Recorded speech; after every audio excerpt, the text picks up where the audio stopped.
आपका यूनिक प्रज्ञान यूट्यूब परिवार में मैं प्रज्ञान सर हार्दिक स्वागत करता हूं, वंदन करता हूं, अभिनंदन करता हूं। प्यारे साथियों, अगर आप टीएसटी पीएसटी जैसी प्रोक्ता LT grade UGC net JRF आदि विभिन्न प्रतियोगी परीक्षाओं की तैयारी कर रहे हैं तो आपके लिए यह वीडियो होने वाला है काफी महत्वपूर्ण। और इस वीडियो में साथियों हम लोग यूथ कंपटीशन की पुस्तक से हिंदी के चैप्टर वाइज सॉल्व पेपर हल करने वाले हैं। तो आज इस वीडियो में हम लोग आदिकाल से संबंधित महत्वपूर्ण प्रश्नों का अवलोकन करने वाले हैं। तो बिना समय गंवाए साथियों प्रारंभ करेंगे आज की पाठचर्या और देखेंगे आज की पाठचर्या में पहला प्रश्न। खड़ी बोली हिंदी का प्रथम कवि कौन माना जाता है? दिए गए विकल्पों में से आपने सही विकल्प अमीर खुसरो चुना। बिल्कुल सही जवाब विकल्प ए। व्याख्या देख लेते हैं हम लोग। खड़ी बोली हिंदी का प्रथम कवि अमीर खुसरो को माना जाता है। अमीर खुसरो आदिकालीन कवि हैं। इनकी रचनाओं में विशेषता पहेलियों और मुकरियों में खड़ी बोली हिंदी का प्रयोग हुआ है। अगला प्रश्न है, अपभ्रंश शब्द का प्रयोग सर्वप्रथम किसने किया? अपभ्रंश शब्द का प्रयोग करने वाले सर्वप्रथम हैं पतंजलि। अपभ्रंश शब्द का प्रयोग पहली बार पतंजलि ने किया था। स्वयंभू को अपभ्रंश का वाल्मीकि और पुष्पदंत को अपभ्रंश का बहुभूति कहा जाता है। यह भी इंपॉर्टेंट तथ्य है। पुष्पदंत को अपभ्रंश का बहुभूति कहा जाता है और स्वयंभू को अपभ्रंश का वाल्मीकि कहा जाता है। इसके बाद भरत मुनि ने अपभ्रंश को नाम दिया था। तो भरत मुनि के अनुसार अपभ्रंश जो है वह देश भाषा है। विकल्प सी इस प्रश्न का सही जवाब हो जाएगा। भरत मुनि दूसरी तीसरी शताब्दी के लेखक हैं और इन्होंने अपभ्रंश को देश भाषा कहा, जबकि विद्यापति ने अपभ्रंश से भिन्न प्रचलित बोलचाल की भाषा को देश भाषा कहा है। आगे, जन्म काल की दृष्टि से निम्नलिखित कवियों का सही अनुक्रम क्या होगा? जन्म काल की दृष्टि से चंद्रबरदाई का जन्म काल, चंद्रबरदाई का 1159, जगनिक का 1173, वहीं अमीर खुसरो का 1253 और श्रीधर का 14वीं शताब्दी है। व्याख्या देख लेते हैं हम लोग। जन्म काल के दृष्टि से आदिकालीन कवियों में चंद्रबरदाई का समय काल 1159 से 1192 ईस्वी तक है। वहीं जगनिक का 1173 ईस्वी तक, अमीर खुसरो का 1253 से 1325 ईस्वी तक और श्रीधर का 14वीं शताब्दी है।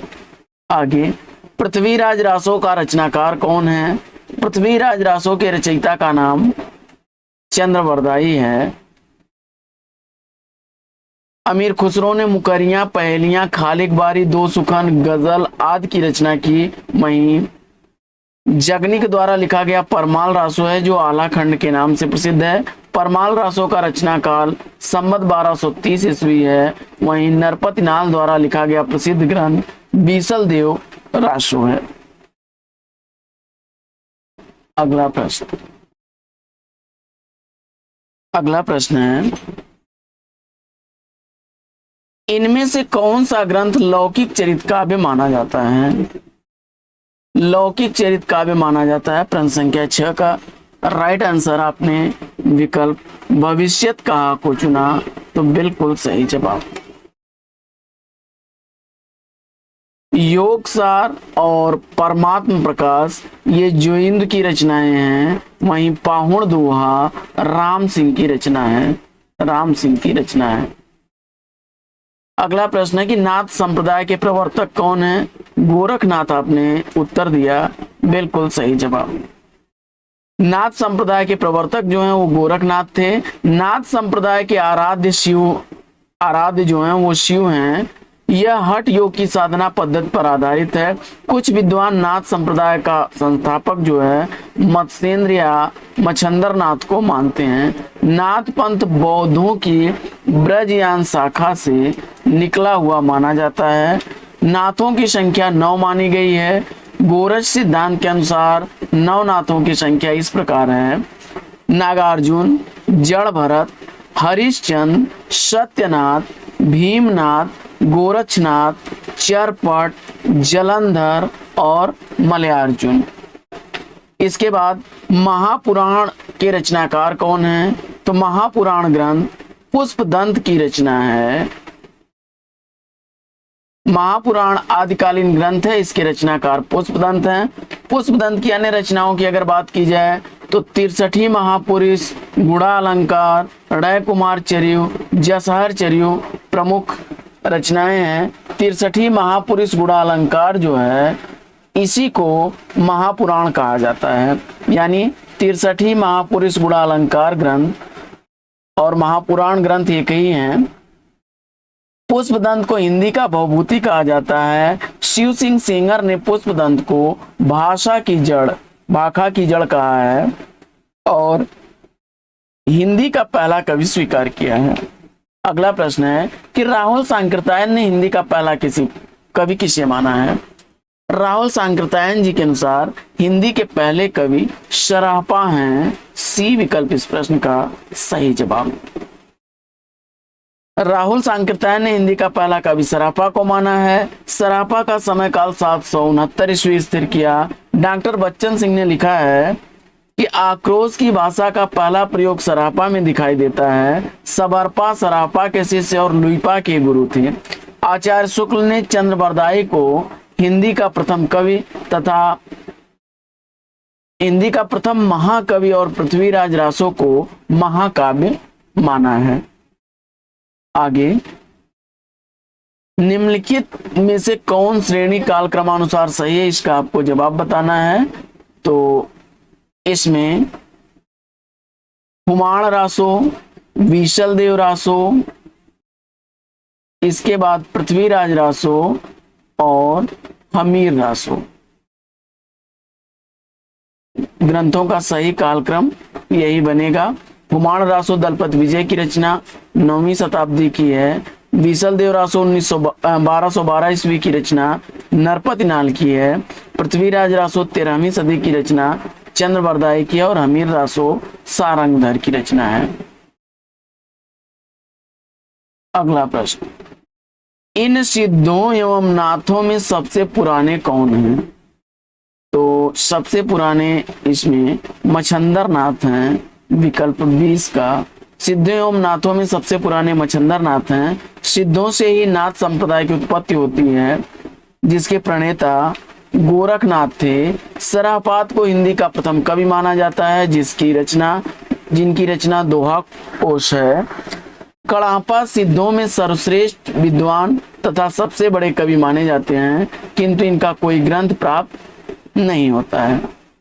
विशल देव रासो की नायिका कौन है? तो विशल देव रासो की नायिका राजमती है। विकल्प डी इसका सही जवाब है। विशल देव रासो की नायिका राजमती है। विशल देव रासो का रचनाकाल 1212 ईस्वी रासो साहित्य है, जिसके रचनाकार नरपत नाल हैं। 4 खंडों में वीर रस और श्रृंगार रस प्रधान यह रचना है। हिंदी में पहली बार 12 मासा का अगर वर्णन है तो वह इसी पुस्तक में मिलता है। वीर काव्य परंपरा की प्रथम ग्रंथ विशल देव रासो को ही माना जाता है। अगला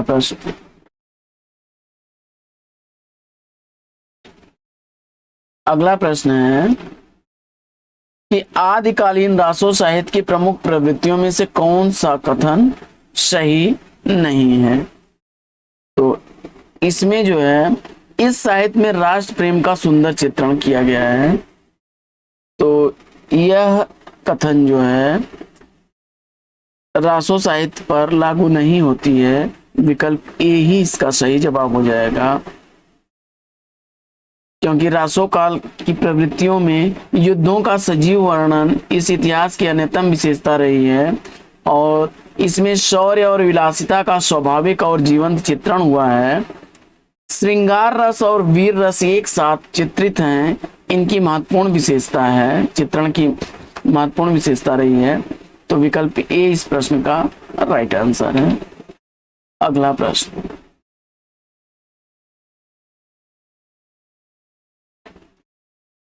अगला प्रश्न है कि इनमें से कौन सा ग्रंथ लौकिक चरित्र काव्य माना जाता है।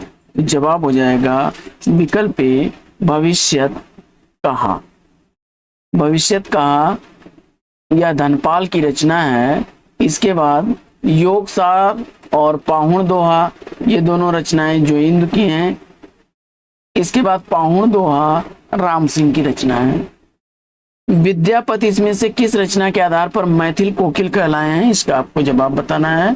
तो विद्यापति को मैथिल कोकिल की संज्ञा दी गई है उनकी कृति पदावली के लिए। विकल्प ए इसका राइट आंसर है।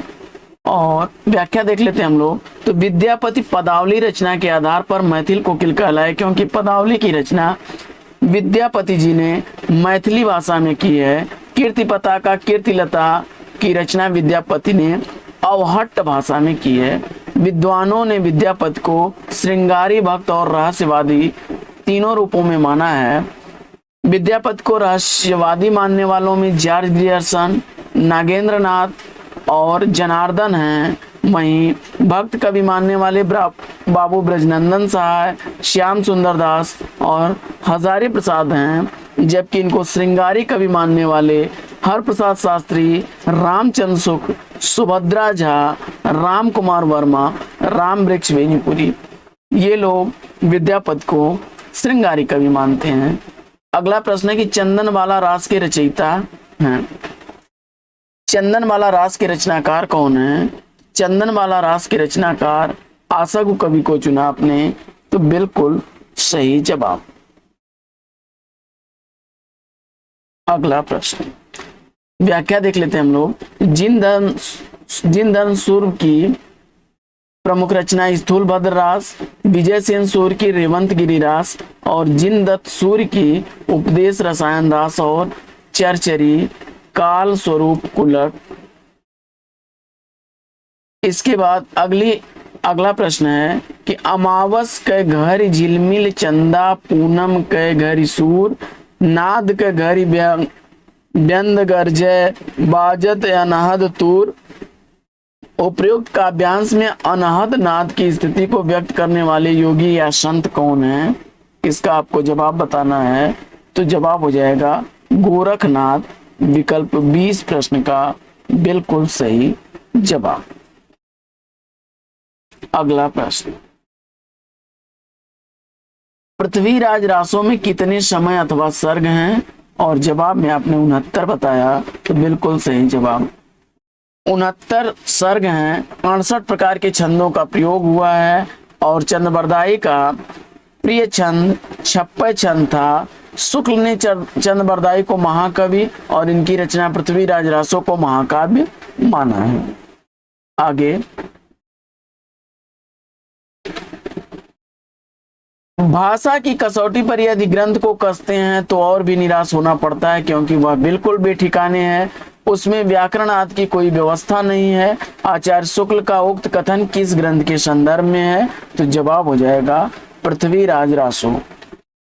गवर्नमेंट डिग्री कॉलेज प्रवक्ता परीक्षा 2017 का पूछा गया प्रश्न है। आगे, निम्नलिखित में से किस रचना में कड़वक शैली का प्रयोग नहीं हुआ है, तो जम्बू स्वामी चरियो, पौम चरियो और महापुराण में हुआ है, जबकि पाहुण दोहा में नहीं हुआ है। पाहुण दोहा जो है इसमें कड़वक शैली का प्रयोग नहीं हुआ है।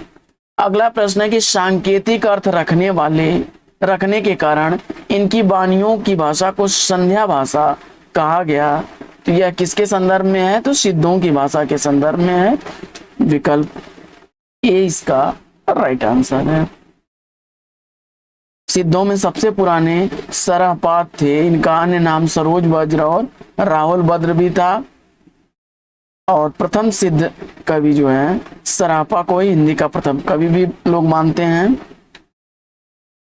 इसके बाद आदिकाल के किस कवि की भाषा हिंदी के वर्तमान रूप में अधिक निकट मिलती है, तो जवाब हो जाएगा अमीर खुसरो। विकल्प डी इसका राइट आंसर है। आदिकाल के कवि अमीर खुसरो की भाषा हिंदी के वर्तमान रूप के सर्वाधिक निकट है। मुल्ला दाऊद निर्गुण धारा के प्रेम मार्गी सूफी काव्य धारा के कवि हैं। इनकी भाषा अवधि में लिखा गया ग्रंथ चंदायन है, जो दोहा चौपाई छंदों में लिखा गया है, जिसका रचना काल 1379 ईस्वी है। मुल्ला दाऊद को राम कुमार वर्मा जी ने सूफी काव्य धारा का प्रथम कवि माना। वहीं माता प्रसाद गुप्त ने चंदायन को लोर कहा या लोर कहा है। जबकि चंद्र बरदाई की कृति पृथ्वीराज रासो है। विद्यापत की रचना कीर्तिलता कीर्तिपता का। अदमाण की कृति जो है संदेश रासक, और जो कि धर्मितर पहला रासो ग्रंथ है, तथा अमीर खुसरो की कृतियों की संख्या 100 बताई जाती है, जिसमें खालिक बारी, दो सुखन, मुकरियां, गजल आदि प्रमुख हैं। इसके बाद पृथ्वीराज रासो का प्रमुख रस कौन सा है? पृथ्वीराज रासो में वीर रस और श्रृंगार रस की प्रधानता है। विकल्प ए इसका राइट आंसर है। 68 छंद है। 56 छंद जो है चंद्र बरदाई का प्रसिद्ध छंद है, और पृथ्वीराज रासो को सुख सुखी संवाद के रूप में लिखा गया है, और रामचंद्र शुक्ल ने इसे पहला महाकाव्य और इस कवि को यानी चंद्र बरदाई को पहला महाकवि माना है। इसके बाद आदिकालीन काव्य की प्रसिद्ध पंक्ति, भला हुआ जो मारिया बहिण हमारा कंतु, लज्जे जमतु वैसी हूं जय भग्गा घर एंतु, इस ग्रंथ किसके ग्रंथ में मिलती है? तो यह जो है हेमचंद्र का कथन है। विकल्प बी राइट आंसर है। व्याख्या देख लेते हैं।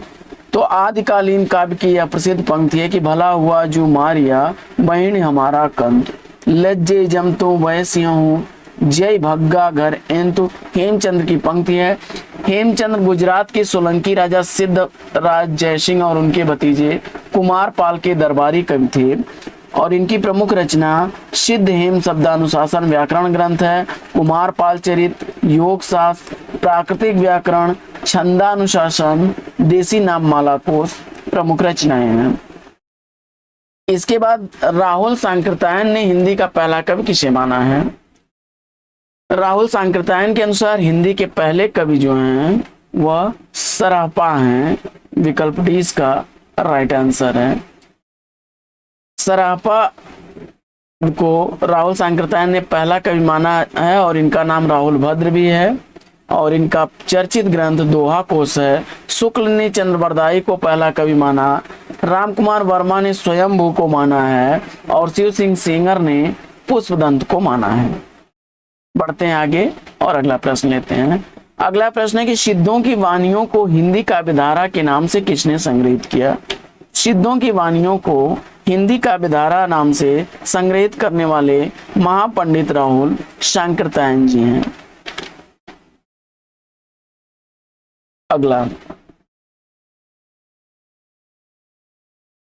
महामहोपाध्याय हरप्रसाद शास्त्री द्वारा संपादित ग्रंथ है वैद गान व दोहा।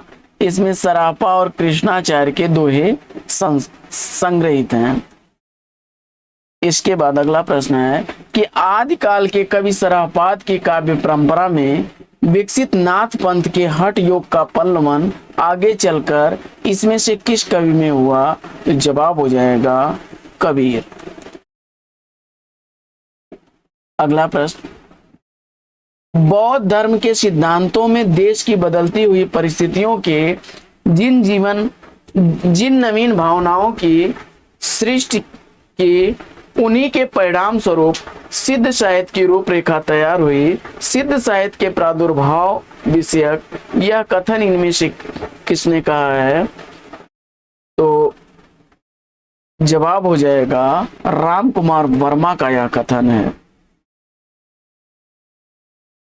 व्याख्या देख लेते हैं हम लोग।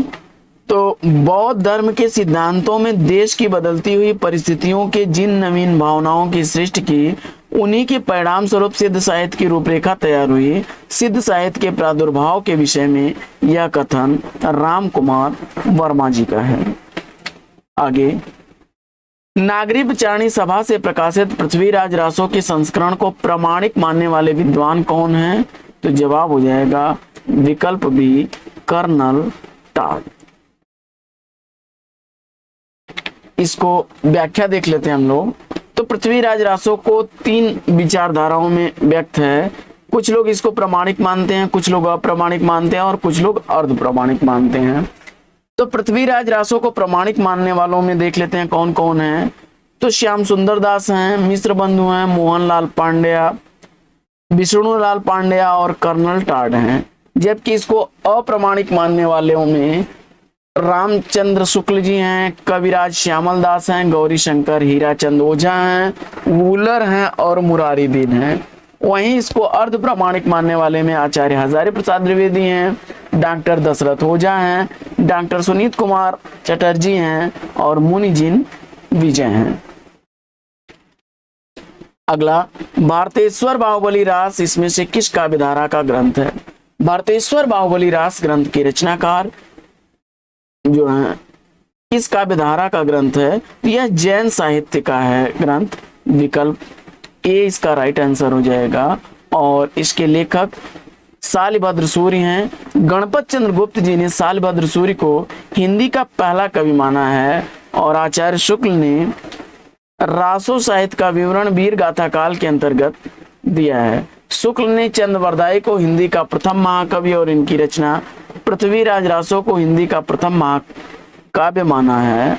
सिद्ध साहित्य के अंतर्गत सराफा आते हैं, इनको राहुल सांकृत्यायन हिंदी का पहला कवि मानते हैं। सराफा की रचना दोहा कोश नामक ग्रंथ है और गोरखनाथ का नाथ पंथ बौद्धों की ब्रजयान शाखा से निकला हुआ माना जाता है। अगला प्रश्न है कि निम्नलिखित में से कौन सी रचना शिलांकित है?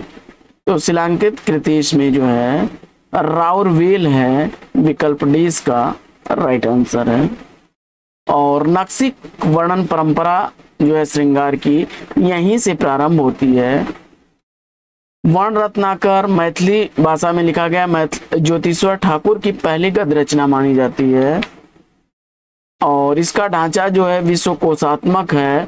उक्त व्यक्ति प्रकरण दामोदर शर्मा द्वारा लिखा गया व्याकरण ग्रंथ है। अगला प्रश्न,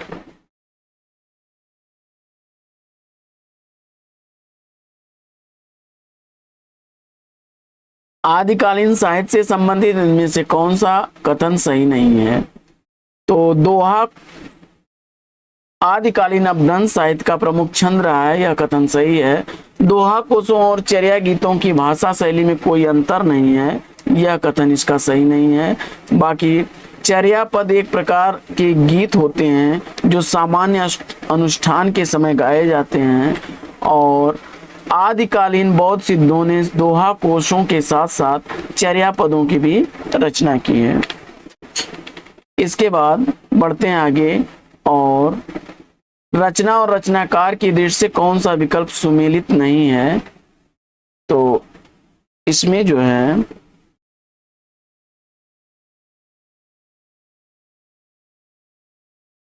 पाहुण दोहा राम सिंह की रचना है, नेमिनाथ चरियु हरिभद्र सूर्य की रचना है, भविष्यत कहा धनपाल की रचना है, लेकिन प्रबंध चिंतामणि ये मेरुतुंग आचार्य की रचना है। तो विकल्प ए इसका राइट आंसर हो जाएगा। अगला प्रश्न है कि जसहर चरित्र के लेखक कौन है? प्रश्न संख्या 34, जसहर चरित्र के लेखक कौन है? और विकल्प में आपने पुष्पदंत को चुना, तो विकल्प बी इस प्रश्न का बिल्कुल सही जवाब। महापुराण में 63 महापुरुषों के जीवन चरित्र का वर्णन है। पुष्पदंत को हिंदी का भवभूति कहा जाता है। निम्नलिखित लेखक एवं उनकी रचनाएं, तो स्वयंभू की रचना पौमचरियु है, धनपाल की रचना भविष्यत का है और अब्दुल रहमान की रचना संदेश राशक है। इसके बाद बढ़ते हैं आगे और अगला प्रश्न है कि दव्य सहाव पयास नामक अपभ्रंश के में लिखित ग्रंथ की रचना किसने की? तो यह देवसेन की रचना है। विकल्प सी इसका राइट आंसर है।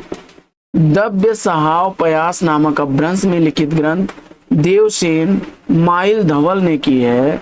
और देवसेन ने सन 933 ईस्वी में श्रावकाचार की रचना की। श्रावकाचार 250 दोहों में श्रावक धर्म का प्रतिपादन करता है। और देवसेन द्वारा लिखे गए अन्य ग्रंथों में नए चक्र, दर्शन सार, भाव संग्रह और तत्वसार हैं। इसके अलावा आसव कवि का चंदन बाला रास, शालिभद्र सूर्य का भारतेश्वर बाहुबली रास, जिन धर्म सूर्य का स्थूल भद्र रास है। संदेश रासक किस प्रकार का काव्य है? तो संदेश रासक एक खंड काव्य है और ऐसा माना जाता है कि कालिदास की रचना मेघदूत से प्रेरित होकर के यह रचना लिखी गई है।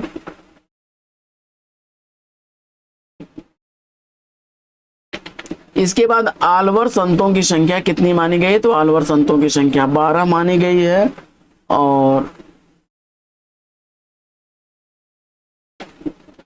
आलवर द्वारा लिखे गए जो पद हैं वह दिव्य प्रबंधम कहलाता है। कयास मद बध किस ग्रंथ की प्रमुख घटना है? तो कैमास बध जो है यह पृथ्वीराज रासो ग्रंथ की प्रमुख घटना है। इसके अलावा बीसल देव रासो नरपतिनाल की रचना है। परमाल रासो के रचनाकार जगनिक है और खुमाण रासो दलपत विजय की रचना है। अगला प्रश्न, अपभ्रंश भाषा में लिखित रामचरित कौन सा है? अपभ्रंश भाषा में लिखा गया रामचरित इसमें पहुम चरियु है। विकल्प सी इसका राइट आंसर है। और स्वयंभू द्वारा लिखा गया है। पहुम चरियु रचना स्वयंभू की है और स्वयंभू ने रेठड़ेमी चरियु और स्वयंभू छंद रचनाएं भी की हैं। स्वयंभू को अपभ्रंश का वाल्मीकि और व्यास दोनों कहा जाता है। स्वयंभू के पहुम चरियु को उनके पुत्र त्रिभुवन ने पूरा किया था और रामायण के रचनाकार महर्षि वाल्मीकि, रामचंद्रिका के केशवदास और महापुराण के पुष्पदंत हैं। आगे, पुस्तक जल्लड़ हथ दय चली गज्जन रिपकाज, इस पंक्ति में किस पुस्तक के बारे में संकेत किया गया है? तो पृथ्वीराज रासो को चंद्रबरदाई ने अपने पुत्र जल्लड़ को दिया था, जो अधूरा ग्रंथ जल्लड़ ने पूरा किया। पृथ्वीराज रासो की भाषा क्या है? तो पृथ्वीराज रासो की भाषा डिंगल भाषा है। डिंगल भाषा में क्या होता है कि अपभ्रंश के साथ राजस्थानी भाषा का प्रयोग होता है और ब्रज भाषा के साथ जब अपभ्रंश का प्रयोग होता है तो वह पिंगल भाषा कहलाती है। आगे, निम्नलिखित में से कौन सी रचना अपभ्रंश के प्रभाव से मुक्त और हिंदी की रचना मानी जाती है? तो जवाब हो जाएगा बीसल देव रासो। विकल्प सी इसका राइट आंसर है, जिसके रचनाकार नरपतिनाल हैं और हिंदी में 12 भाषा का वर्णन पहली बार बीसल देव रासो में मिलता है।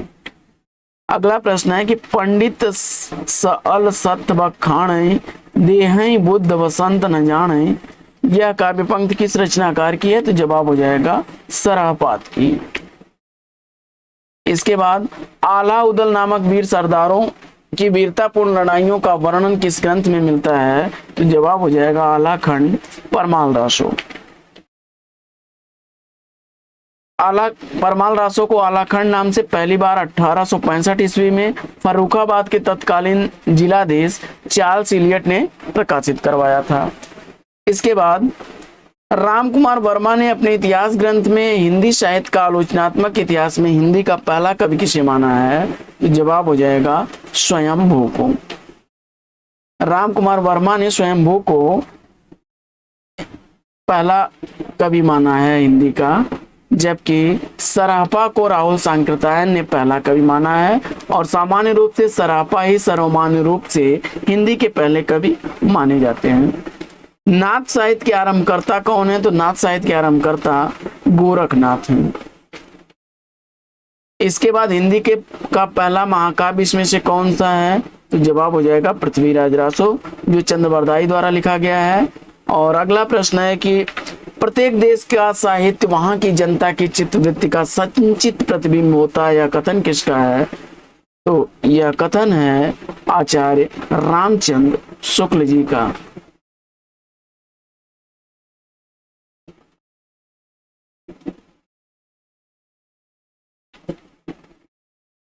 अगला प्रश्न, अगला प्रश्न है कि आध्यात्मिक रंग के चश्मे आजकल बहुत सस्ते हो गए हैं, उन्हें चढ़ाकर जैसे कुछ लोगों ने गीत गोविंद के पदों को आध्यात्मिक संकेत बताया है, वैसे ही तो यहाँ किसके पदों की तुलना आचार्य शुक्ल ने गीत गोविंद से की है? तो जवाब हो जाएगा विद्यापति। वैसे ही विद्यापति के इन पदों को भी। फिर देसिल बहना सबजन मिठा किस भाषा की काव्य पंक्तियां हैं? तो जवाब हो जाएगा देशी भाषा। और विद्यापति की पदावली से अवतरित पंक्ति है ये, जो मैथिली भाषा में लिखी गई है। अगला प्रश्न है कि गोरी सोवे सेज पर मुख पर डारे केस, अचल घर खुश रहो अपनो रैन भई चौदेश। यह पंक्तियां किसकी हैं? तो जवाब हो जाएगा अमीर खुसरो की। अमीर खुसरो ने अपने गुरु निजामुद्दीन औलिया की मृत्यु पर यह दोहा लिखा था। और आदिकाल के किस कवि ने खड़ी बोली में रचना की है? तो जवाब हो जाएगा अमीर खुसरो। अमीर खुसरो आदिकाल के एकमात्र कवि हैं जिन्होंने खड़ी बोली में रचना की। अमीर खुसरो का वास्तविक नाम अबुल हसन था और ये निजामुद्दीन औलिया के शिष्य थे। इनकी प्रमुख रचनाओं में खालिक बारी, पहेलियां, मुकरियां, दो सुखन और गजलें हैं।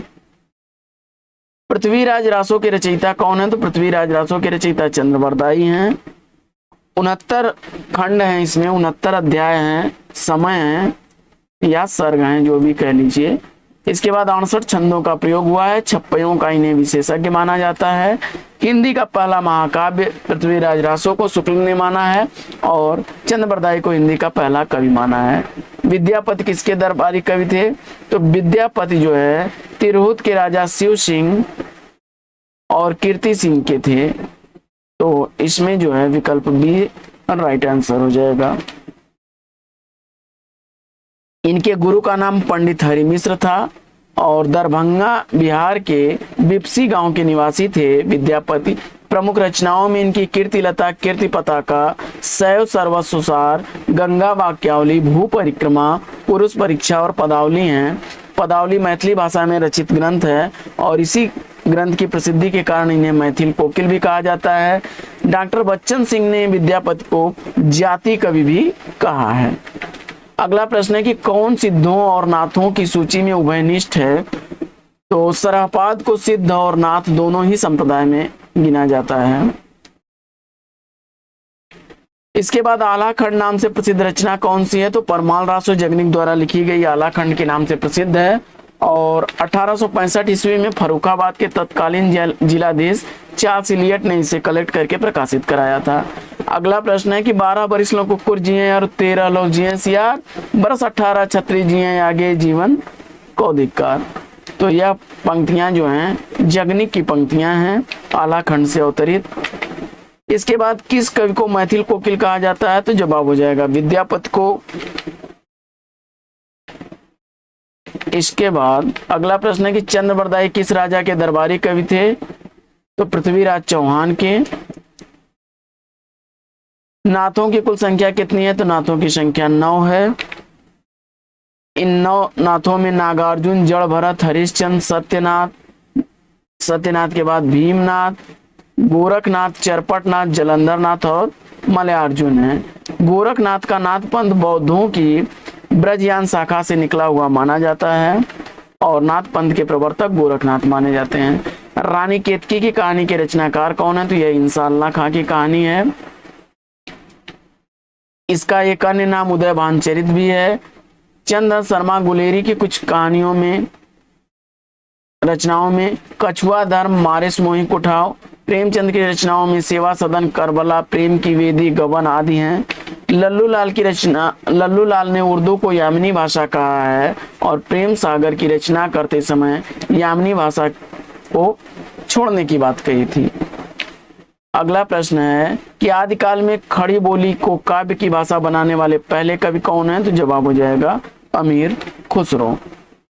ज्योतिश्वर ठाकुर ने प्रथम गद्य रचना वर्ण रत्नाकर की है और इसका ढांचा जो है वह विश्व कोशात्मक है। विद्यापति ने कीर्तिलता की रचना भृंगदिंगी संवाद के रूप में की है और गोरखनाथ नाथ पंथों में बौद्धों की ब्रजयान शाखा से निकला हुआ माना जाता है। इन्होंने पतंजलि के उच्च लक्ष्य ईश्वर प्राप्ति को लेकर हठ योग का प्रवर्तन किया। और अगला प्रश्न है कि आध्यात्मिक रंग के चश्मे आजकल बहुत सस्ते हो गए हैं, उन्हें चढ़ाकर जैसे कुछ लोगों ने गीत गोविंद को के पदों को आध्यात्मिक संकेत बताया है, वैसे ही विद्यापति के इन पदों को भी। शुक्ल जी की उक्ति के कथन का आशय क्या है? तो शुक्ल जी जो है विद्यापति को श्रृंगारी कवि मानते हैं और भक्त कवि नहीं मानते हैं। तो विद्यापति के पद अधिकतम श्रृंगार के ही हैं। सी विकल्प इसका राइट आंसर है। तो साथियों, आज की पाठचर्या लेगी यहीं पर विराम। अगर आप चाहते हैं कि इस पाठचर्या को कंटिन्यू किया जाए तो कमेंट बॉक्स में यस लिखें और फिर मिलते हैं आपसे अगले वीडियो में एक नए प्रकरण, एक नए टॉपिक, एक नए अंदाज में। तब तक के लिए लेंगे आपसे विदा। आपका जीवन मंगलमय हो। वेस्ट विशेष बेस्ट ऑफ लक। जय हिंद साथियों।